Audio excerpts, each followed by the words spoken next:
Going? Okay. So what we're going to do is we're going to cut we're going to do a French chicken, cut the Statler breast. We're going to French the drums and the wings, and that's what we're going to do. First thing we're going to do is we're going to cut off the excess neck fat. We're going to lay that out. Then we're going to remove the excess neck fat and scrape the wishbone.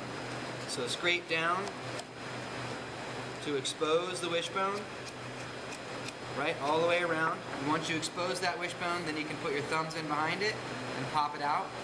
And once you can come in behind it, then you can cut down on both sides.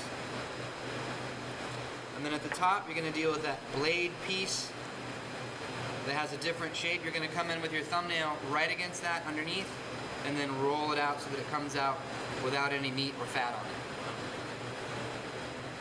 The next thing that we're going to do is disarticulate the wingtips. So we're going to come in at the wing tip right here, and we're going to disarticulate, take the tip off on both sides. And then we're going to French the wings. We're going to hold onto the wing and make a ring cut all the way around the humerus. And we're going to hold it upright and scrape from the cut up to the joint. And once we hit that joint, we're going to pop it like it's hot and then take that off. Right? Make sure you get it nice and clean. Make sure there's no meat or cartilage left on the bone. Clean that up nice and pretty. Then we're going to do the same thing on the other side. Hold on to the wing, do a ring cut around the humerus, and then scrape up to the joint.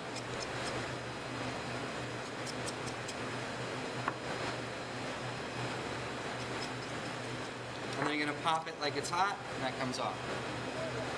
The next thing that we're going to do is we're going to remove any excess abdominal cavity fat. So you're going to come in here and cut that fat out. And you're also going to remove the Pope's nose, this piece right here. Cut that off. And then you're going to come down about 2 fingers down from the top. So about 2 fingers down, hold on to the tibia fibula and do a good, nice, thorough cut all the way to the tibia fibula, all the way around. And then fold that drum over. Use the back of your knife, scrape the meat down. You're going to see this little groove right here. You're going to insert your knife into that groove, come to the end of the bone, and lift that off. So it comes off nice and clean. When you get it off, if you have a little bit of cartilage, just come back and pop that cartilage out. Yep, just pop that cartilage out, good. So it's nice and clean, so there's no meat and no cartilage on the bone. Next thing we're going to do, same thing on the other side. 2 fingers down, ring cut to the tibia fibula, all the way around. And what I'm doing is I'm cutting relatively firmly because there's a lot of tendons in the leg you want to cut through. Cut down, come into that joint, to the end of the bone, pop it off, make sure that it comes off nice and clean. Then I'm going to turn it around. I'm going to massage the legs away from the breasts. Very nice. I'm going to use my fingers like this to pull apart.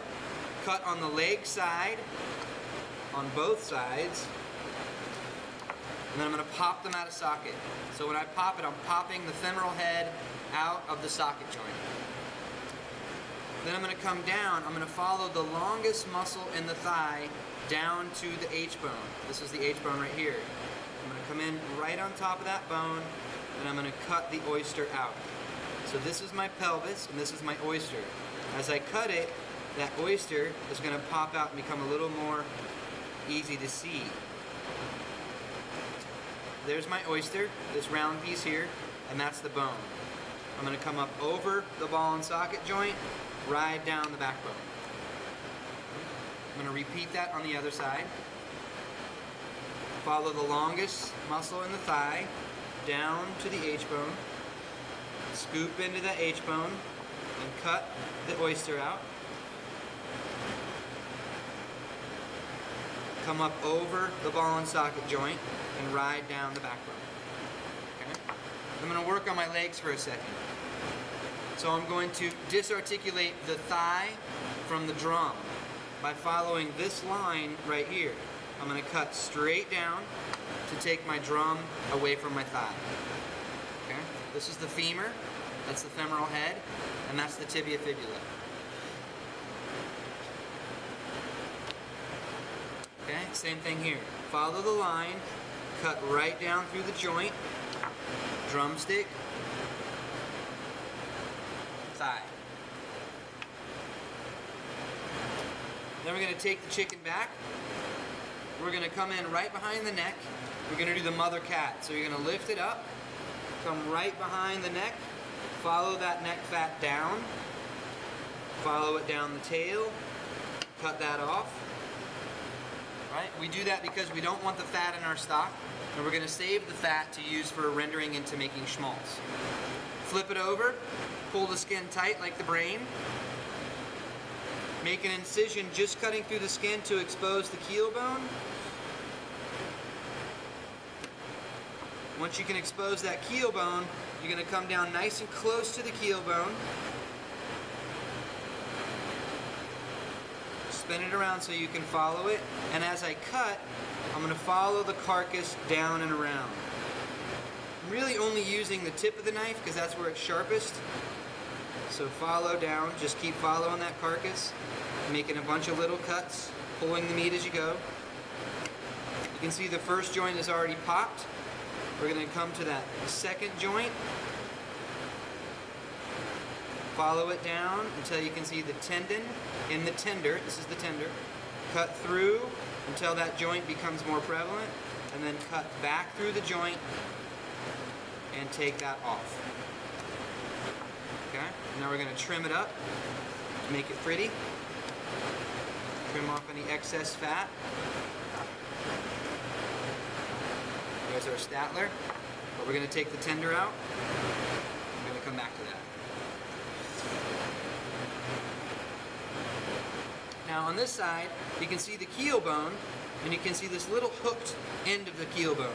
You're going to come in at the bottom of that keel bone and hook around, pull that meat back, and then come around the keel like this, so that you take all this meat off. Instead of leaving it on the carcass, we want to put it on the breasts. So follow that carcass down, same way you did on the first side.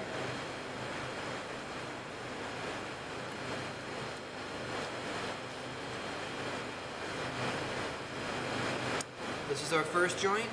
Come down to the second joint, sever the tendon. Once you cut through the tendon, that tender is going to pull back and allow you to see that joint much more clearly. Come through the joint and around. Right now we have a clean carcass with no fat. Great for stock, ready to go. Take our breast, trim it up.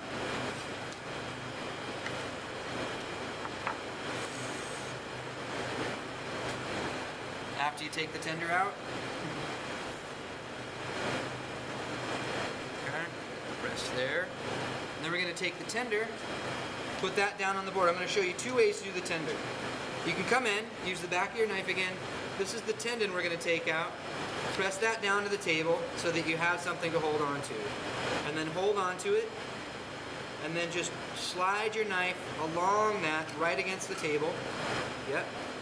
Right against the table, and so you can get that tendon out. And then take your tender, you got your tender nice and clean without tender. Tendinitis. And you're going to take your tendon out. The other way of doing it is you're going to take a bench scraper, bless you, do the same thing. You can hold on to it with the bench scraper, hold on to that tendon, and just use your knife like that. Same thing. Just a little, if you don't have fingernails like I don't, that's a little bit easier. Stretch out your tender, lay that down, take your tendon,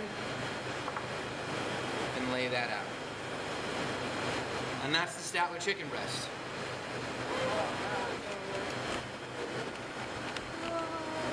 So first thing we did was remove the excess neck fat that we used for, we're going to render this for schmaltz. Took out the wishbone, disarticulated the wingtips, and then we Frenched the Statler, so we took the wings off. These are the tips off of the drumsticks. These are the thighs. This is the Statler breast itself.